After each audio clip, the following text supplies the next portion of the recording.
Universidad Veracruzana, Facultad de Arquitectura. Hola, en el presente material podrás encontrar un resumen del libro La imagen de la ciudad de Kevin Lynch. Observar una ciudad puede causar muchas sensaciones. Tal como miramos una obra arquitectónica, la ciudad también es una construcción en el espacio, pero en escala mayor. Todo ciudadano tiene vínculos con una parte de su ciudad. Su imagen está embebida de recuerdos y significados. Nuestra percepción de la ciudad no es continua, sino más bien parcial, es fragmentaria. Mezclada con otras preocupaciones, casi todos los sentidos están en acción y la imagen es la combinación de ellos. La ciudad es el producto de constructores que constantemente la modifican. No hay resultado definitivo, sino una sucesión interminable de fases. Kevin Lynch, en su libro La imagen de la ciudad, introduce el concepto de imaginabilidad. Según Lynch, la imaginabilidad es la capacidad que tiene un elemento urbano de suscitar una imagen vigorosa en cualquier observador. Una imagen eficaz sería aquella con una alta legibilidad y una potente imaginabilidad. Explica que su análisis se reduce a los efectos de los objetos físicos y perceptibles, pero también hay otras influencias que actúan sobre la imaginabilidad, como el significado social de una zona, su función, su historia e incluso su nombre.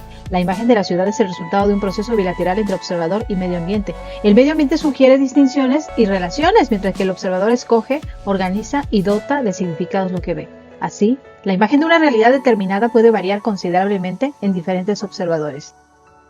Para comprender el papel que desempeñan las imágenes ambientales en nuestras propias vidas urbanas, resultó necesario observar cuidadosamente ciertas zonas urbanas y conversar con sus habitantes. Era necesario desarrollar y poner a prueba la idea de imaginabilidad y también, mediante la comparación entre la imagen y la realidad visual, conocer qué formas determinan imágenes vigorosas para poder así sugerir algunos principios de diseño urbano. Se llevó a cabo esta labor con la seguridad de que el análisis de la forma existente y sus efectos sobre el ciudadano es una de las piedras fundamentales de diseño urbano y con la esperanza de que podría desarrollarse una técnica eficaz para el reconocimiento sobre el terreno y las entrevistas con los ciudadanos. En cada una de estas ciudades se efectuaron dos análisis básicos. El primero fue: un observador llevó a cabo un reconocimiento temático del terreno. El observador localizó la presencia de diversos elementos, su visibilidad, su fuerza o debilidad de imagen y sus conexiones, inconexiones y otras interrelaciones. Y la segunda es que se llevó a cabo una entrevista a residentes de la ciudad. En la entrevista se incluían descripciones, ubicaciones y bosquejos, así como la realización de recorridos imaginarios.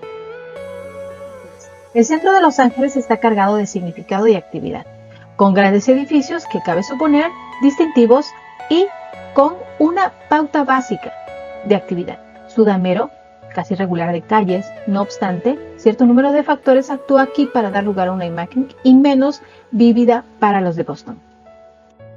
Boston. Barrios con gran densidad de población, las cuales van desde los más pobres hasta los sectores para la clase alta.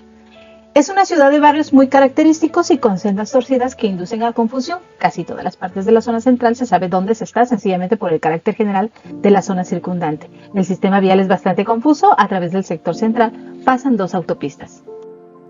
Jersey City, cruzada por vías férreas y carreteras elevadas, tiene la apariencia de un lugar más de tránsito que residencial. La confusión total de un sistema de calles sin coordinación se agrega a estos vicios habituales en las zonas decrépitas de cualquier ciudad norteamericana. La estructura deriva del reconocimiento sobre el terreno, está en la misma escala y con el uso de los símbolos que el diagrama de Boston. La ciudad tiene un poco más de forma y esquema que lo que podría pensar un forastero y, a decir verdad, no podría ser de otro modo para que una ciudad fuera más o menos habitable. La imaginabilidad, evidentemente escasa, de este medio ambiente se refleja en la imagen, la dificultad para describir o diferenciar sus partes, pero hasta este conjunto aparente caótico de elementos tiene en realidad cierta pauta y las personas se aferran a ella y desarrollan, concentrando la atención en claves secundarias, el parque trasladándola de la apariencia física a otros aspectos. Parece haber una imagen pública de cada ciudad que es el resultado de la superposición de muchas imágenes individuales. O quizás lo que hay es una serie de imágenes públicas, cada una de las cuales es mantenida por un número considerable de ciudadanos. Estas imágenes colectivas son necesarias para que el individuo actúe acertadamente dentro de su medio ambiente y para que coopere con sus conciudadanos. Cada representación individual es única y tiene cierto contenido que solo rara vez o nunca se comunica, pese a lo cual se aproxima a la imagen pública, que en diferentes ambientes es más o menos forzosa, más o menos comprensiva. Las sendas son los conductos que sigue el observador normalmente, ocasionalmente o potencialmente. Pueden estar representadas por calles, senderos, líneas de tránsito, canales o vías férreas. Para muchas personas son estos los elementos preponderantes de su imagen. La gente observa la ciudad mientras va a través de ella y conforme a estas sendas se organizan y conectan los demás elementos ambientales. Los bordes son los elementos lineales que el observador no usa o considera sendas. Son los límites entre dos fases, rupturas lineales de la continuidad, como playas, cruces de ferrocarril, bordes de desarrollo, muros. Constituyen referencias laterales y no ejes coordinados. Estos bordes pueden ser vallas más o menos penetrables que separan una región de otra o bien pueden ser suturas, líneas según las cuales se relacionan y unen dos regiones. Estos elementos fronterizos, si bien posiblemente no son tan dominantes como las sendas, constituyen para muchas personas importantes rasgos organizadores, en especial en la función de mantener juntas zonas generalizadas como ocurre en el caso del contorno de una ciudad trazada por el agua o por una muralla. Los barrios o distritos son las secciones de la ciudad cuyas dimensiones oscilan entre medianas y grandes, concebidas como de un alcance bidimensional, en el que el observador entra en su seno mentalmente y que son reconocibles como si tuvieran un carácter común que los identifica. Siempre identificables desde el interior, también se los usa para la referencia exterior en caso de ser visibles desde afuera. La mayoría de las personas estructura su ciudad hasta cierto punto en esta forma, quedando margen para las diferencias individuales en cuanto a si las sendas o los barrios son los elementos preponderantes. Esto parece depender no solo del individuo, sino también de la ciudad de que se trata. Los nodos son los puntos estratégicos de la ciudad a los que puede ingresar un observador y constituyen focos intensivos de los que parte a los que se encamina. Confluencias, sitios de una ruptura en el transporte, un cruce o una convergencia de sendas, momentos de paso de una estructura a otra o concentraciones, condensaciones de determinado uso o carácter físico. Por ejemplo, la esquina donde se reúne la gente, una plaza cercada, etc. Algunos de estos nodos se constituyen en focos de un barrio sobre el que irradia su influencia y se yerguen como símbolos o núcleos. Conceptualmente son puntos pequeños en la imagen de la ciudad, pero en realidad pueden ser grandes manzanas o incluso barrios centrales enteros, cuando se considera la ciudad en un nivel bastante amplio. La ciudad puede ser un nodo si se considera en una escala nacional o internacional. La confluencia o lugar de una pausa en el transporte puede tener importancia decisiva para el observador de la ciudad. En las confluencias deben adoptarse decisiones. La gente agudiza la atención en estos lugares y percibe los elementos vecinos con una claridad mayor que la corriente, como estaciones de transporte o aeropuertos. En teoría, hasta las intersecciones de las calles son nodos, pero por ser insuficientemente predominantes, se los imagina como cruces incidentales de sendas. La imagen no puede contener un número excesivo de centros nodales. Otro tipo de nodo se da por concentración temática: parques, plazas, zonas comerciales, zonas residenciales bien caracterizadas. Los nodos pueden ser al mismo tiempo confluencias y concentraciones. La forma física vigorosa no es de mayor importancia para el reconocimiento de un nodo, sino la forma del espacio en proporción a la importancia de las funciones. Si cumple con estas condiciones, se convierte en un espacio memorable. Los hitos existen solo en la conciencia de los usuarios, ya que son ellos quienes deciden con qué elemento urbano se relacionan mejor y qué prefieren definir como hito. Por ejemplo, un hito puede ser un parque o puede ser la estatua dentro del parque. Esto lo deciden los usuarios. Los hitos en el contexto de Kevin Licht se refieren a los puntos de referencia físicos en una ciudad que ayudan a los habitantes a navegar y formar una imagen mental de la ciudad. En vez de una sola imagen inclusiva de todo el medio ambiente, hay conjuntos de imágenes que se superponen e interrelacionan, dispuestos en una serie de niveles aproximadamente conforme a la escala de la superficie que se trata. Esta distribución por niveles constituye una necesidad en un medio ambiente complejo.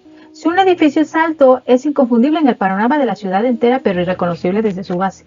En tal caso, se ha perdido la oportunidad de ligar imágenes en dos niveles diferentes de organización. Las imágenes no solo pueden diferenciarse por la escala de la superficie, sino también por el punto de vista, la hora del día o de la estación. La imagen se desarrolla o crece en formas diferentes. Esto puede tener cierta relación con la forma en que se desarrolla inicialmente cuando un individuo se familiariza con su medio ambiente. Una ciudad es una organización cambiante y de múltiples propósitos, una tienda para muchas funciones levantadas por muchas manos y con relativa velocidad. La forma tiene que ser algo libre de trabas, plástica, en relación con los objetos y las percepciones de sus ciudadanos. Pese a esto, hay funciones fundamentales de las que pueden ser expresivas las formas de la ciudad: la circulación, los principales usos de la tierra, los puntos clave focales.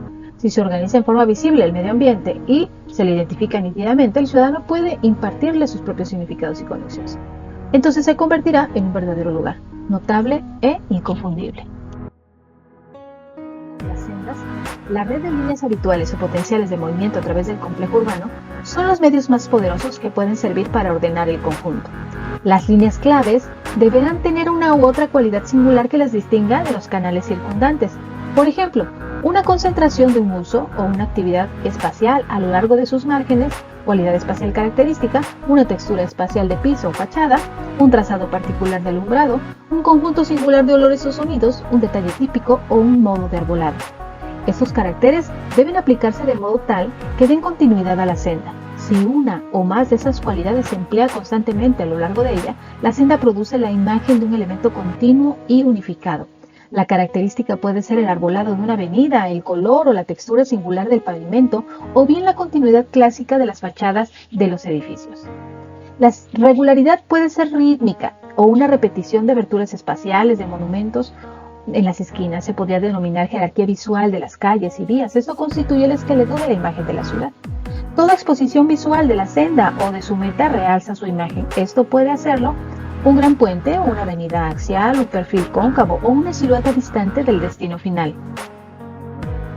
La imaginabilidad total de una zona extensa, como es una región metropolitana, no significa una intensidad igual de imagen en todos los puntos. Habría figuras predominantes y fondos más extensos, puntos focales y un tejido de ligazón. Nuestro cálculo debe comprender la posibilidad de formar imágenes metropolitanas con elementos como autopistas, líneas de tránsito o líneas aéreas, vastas regiones con toscos bordes de agua o espacio abierto, nodos comerciales, principales, rasgos topográficos básicos y quizá masivos hitos distantes. También es posible tratar la cuestión de la reversibilidad, es decir, el hecho de que la mayor parte de la senda se atraviesa en una u otra dirección.